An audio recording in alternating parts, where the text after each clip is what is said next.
नेकपा माओवादी केन्द्रका नेताहरूले एमसीसी सम्झौतालाई व्याख्यात्मक टिप्पणी सहित पारित गर्ने भनेर निर्णय गरेका छन् भने नेकपा माओवादी केन्द्रका कार्यकर्ताहरू सडकमा गो ब्याक एमसीसी भनेर नाराबाजी गरिरहेका छन्। यो अवस्थाले सङ्केत गरिरहेको छ राजनीतिक दलका नेताहरूप्रति जनआक्रोश बढेको छ। विद्यार्थीहरूको अगाडि आज नेताहरूको यो खालको चरित्रले के सन्देश दिइरहेको होला भन्ने कुरा नेताहरूले बुझ्न जरुरी छ। अहिले युक्रेनको अवस्था के भइरहेको छ त्यो अवस्था अब नेपालमा सृजना हुनेछ। 20 वर्षसम्म अमेरिकाले आफ्नो शासन गरेको अफगानिस्तानलाई कुन दुर्गतिमा पुर्याएर छोडेको छ त्यो अवस्था अब नेपालमा सृजना हुनेछ। आज युक्रेनमा रसियन सेनाले आक्रमण गर्दाखेरि कुनै पनि देश अमेरिकाले परिवर्तन गर्ने कानुन र नियमावलीहरू नेपालको संसदबाट अनुमोदन गराउनु पर्ने छैन भनेर स्पष्ट रूपमा लेखिएको छ भने व्याख्यात्मक टिप्पणीको अर्थ के? यसले त्यहाँको जनताको रक्षा गर्न सक्ने अवस्था रहेको छैन। सबैले बाहिरबाट तमासा हेरिरहेका छन्। केवल रुसलाई नाकाबन्दी गरेर मात्र रुसलाई ठिक गर्न सकिन्छ भन्ने सोच बनाइरहेका छन्। आज युक्रेनको अवस्थामा कसले पुर्यायो युक्रेनलाई? त्यो अमेरिकी साम्राज्यवादीहरूले नै पुर्याएका हुन्। भोलि नेपाली धरती चिनियाहरूको टार्गेटमा पर्ने निश्चित छ। नेपालका राजनीतिक दलका नेताहरूले नेपाललाई अमेरिकी धुरीमा ढल्काउने जो मूर्खतापूर्ण काम गरेका छन्, अमेरिकाको योजना ल्याएर यहाँ युद्धभूमि बनाउने जुन मूर्खतापूर्ण निर्णय गरेका छन्, यो निर्णयले भोलि चीनलाई दुश्मन बनाउने र चीनले नेपालमाथि कुनै पनि किसिमको आक्रमण गर्ने र दुश्मन राष्ट्रको रूपमा चीनले नेपाललाई सूचीकृत गर्ने निश्चित छ।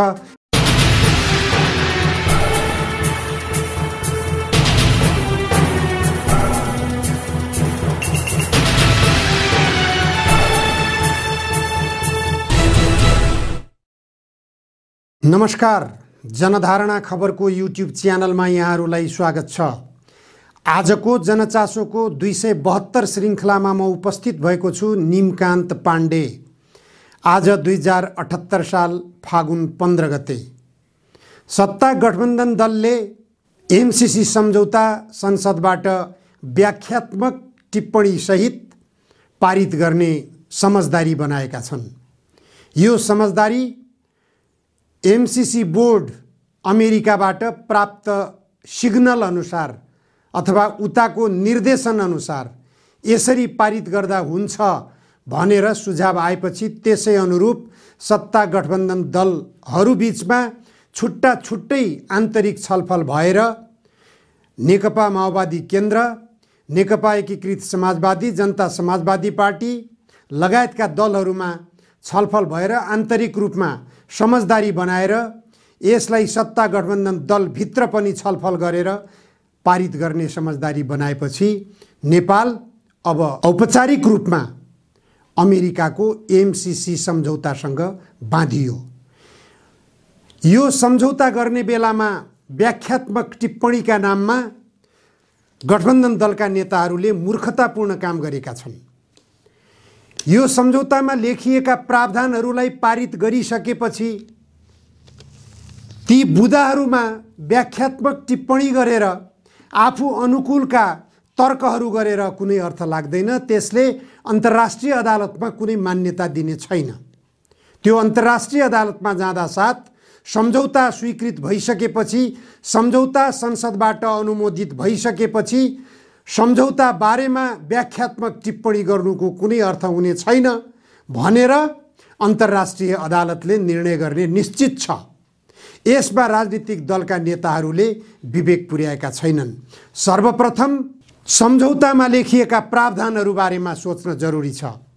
अहिले व्याख्यात्मक टिप्पणी अन्तर्गत गठबन्धन दलका नेताहरूले व्याख्या गरेका छन् एमसीसी सम्झौतामा अमेरिकी सैन्य रणनीतिको अङ्ग मान्ने कि नमान्ने भन्ने बारेमा विवाद भएको अङ्ग नमान्ने भनेर यिनीहरूले आफ्नो व्याख्यात्मक टिप्पणी गरेका छन्। तर एमसीसी कानुनको धारा 611 मा लेखिएको छ अमेरिकाको सुरक्षा योजना विपरीत एमसीसी लागू भएका देशहरू जान पाउने छैनन्। यदि गए भने उनीहरू विरुद्ध एमसीसी कानुन आकर्षित हुनेछ। एमसीसी कानुनको धारा 611ले स्पष्ट रूपमा भनेको प्रावधान अन्तर्गत यदि एमसीसी लागू भएको देशबाट एमसीसी फिर्ता गर्नुपर्ने अवस्था भयो भने त्यस अवस्थामा सम्बन्धित देशले खर्च भइसकेको रकम ब्याज सहित डलरमा फिर्ता गर्नुपर्ने भनेर उल्लेख गरिएको छ। त्यो सम्झौता व्याख्यात्मक टिप्पणीबाट के भनियो?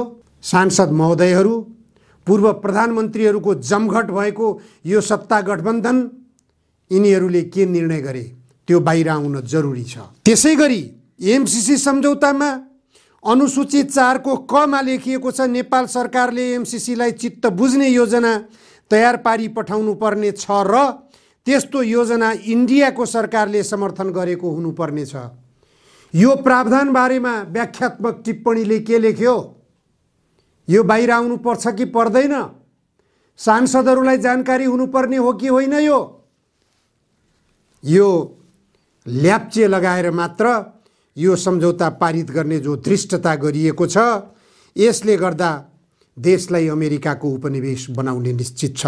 एमसीसी नेपालको संविधान र कानुनभन्दा माथि नरहने व्याख्यात्मक टिप्पणीमा उल्लेख गरिएको छ। सहमति बनाइएको व्याख्यात्मक टिप्पणी स्पष्ट हुन्छ यो पनि अमेरिकाबाट आएको, किनभने नेपाल सरकारले एमसीसी बोर्डलाई सोधेर पठाएका प्रश्नहरूमा जो जवाब दिएको छ, एमसीसी बोर्डले त्यो जवाफमै पनि यो कुरा स्पष्ट रूपमा लेखिएको छ कि एमसीसी नेपालको संविधान र कानुनभन्दा माथि रहने छैन भनेर लेखिएको छ। यो व्याख्यात्मक टिप्पणीको कुनै अर्थ छैन। एमसीसी बोर्डले नेपाल सरकारलाई पठाएको जवाफ र अहिले यो व्याख्यात्मक टिप्पणी भनेर जो हावादारी कुरा गरिएको छ गठबन्धन दलका तर्फबाट, यो समान किसिमका कुरा हुन्। आर्थिक सहायताका रूपमा मात्रै लिनुपर्ने के अर्थ भयो? जब रक्षा योजना अन्तर्गत भनेर अमेरिकाले आफ्नो एमसीसी कानुनमा लेखिसकेको छ भने, सम्झौतामा स्पष्ट रूपमा लेखिएको छ यो कुरा भनेपछि, र भोलि अमेरिकाले परिवर्तन गर्ने कानुन र नियमावलीहरू नेपालको संसदबाट अनुमोदन गराउनु पर्ने छैन भनेर स्पष्ट रूपमा लेखिएको छ भने व्याख्यात्मक टिप्पणीको अर्थ के? संकल्प प्रस्तावबाट संसदबाट पारित गर्ने जुन धृष्टता गरियो, जुन समझदारी बनाइयो, यो बिल्कुल राष्ट्रघाती समझदारी छ। यस्तो राष्ट्रघाती समझदारीले नेपाललाई अमेरिकाको उपनिवेश बनाउने स्पष्ट छ। सडक तातिरहेको छ। सडकमा गो ब्याक एमसीसी, अमेरिकी साम्राज्यवाद मुर्दाबाद भनेर अमेरिकाको विरुद्धमा जनआक्रोश बढिरहेको छ। नेकपा माओवादी केन्द्रका नेताहरूले एमसीसी सम्झौतालाई व्याख्यात्मक टिप्पणी सहित पारित गर्ने भनेर निर्णय गरेका छन् भने नेकपा माओवादी केन्द्रका कार्यकर्ताहरू सडकमा गो ब्याक एमसीसी भनेर नाराबाजी गरिरहेका छन्। यो अवस्थाले सङ्केत गरिरहेको छ राजनीतिक दलका नेताहरूप्रति जनआक्रोश बढेको छ। यो जनआक्रोशलाई कसरी नत्थर गर्ने? आन्दोलनमा होमिएका कार्यकर्ताहरूले आज आफ्ना नेताहरूको चरित्र देख्दाखेरि, आफ्ना नेताहरूको साम्राज्यवादीहरू शक्ति राष्ट्रहरूका अगाडि भइरहेको लम्पसारलाई देख्दाखेरि कस्तो मानसिकता बनाउँदो होलान् भन्ने लाग्छ। ती कार्यकर्ताहरूले विद्यार्थी कालदेखि बुर्जुवा शिक्षा कुनै काम छैन, देशमा जनवादी शिक्षा लागू गर्नको निम्ति देशमा जनवादी व्यवस्था ल्याउन जरुरी छ, त्यसको निम्ति आन्दोलन नै सबभन्दा महत्त्वपूर्ण कुरा हो भन्दै विद्यार्थी कालदेखि नै आन्दोलित हुँदै आएका विद्यार्थीहरूको अगाडि आज नेताहरूको यो खालको चरित्रले के सन्देश दिइरहेको होला भन्ने कुरा नेताहरूले बुझ्न जरुरी छ। व्याख्यात्मक टिप्पणीका नाममा एमसीसी सम्झौतालाई प्रतिनिधि सभाबाट पारित गर्ने जुन समझदारी सत्ता गठबन्धन दलका नेताहरूले बनाए, यसले सत्ता गठबन्धन दलका नेताहरूलाई र प्रमुख प्रतिपक्षी दलको नेताहरू जसले यो सम्झौतालाई अझ आइपीएसमा समेत जोडेर अगाडि बढाउने मूर्खतापूर्ण निर्णय गरेका थिए, यी सबैलाई अब गाउँ गाउँबाट जनताले लखेट्ने वातावरण सिर्जना भइरहेको छ।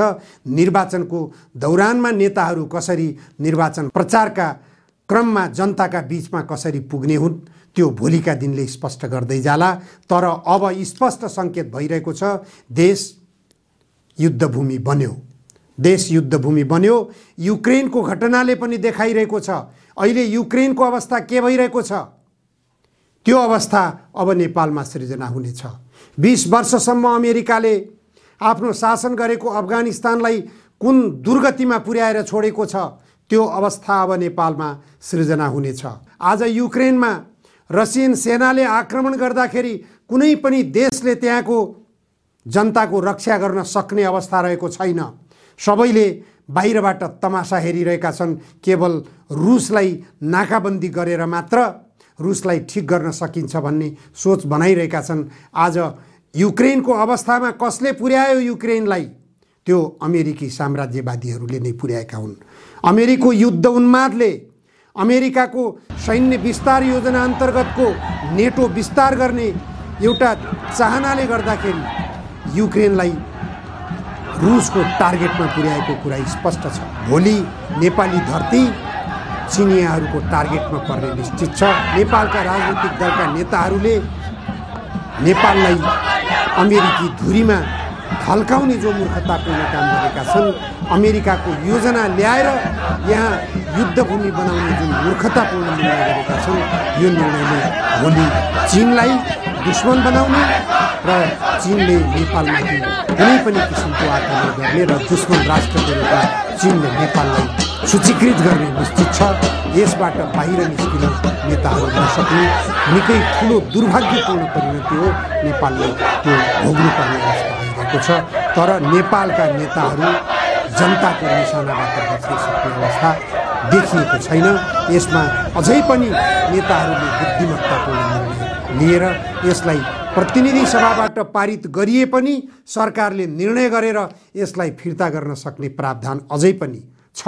हस्, आजलाई यति मात्र। धन्यवाद।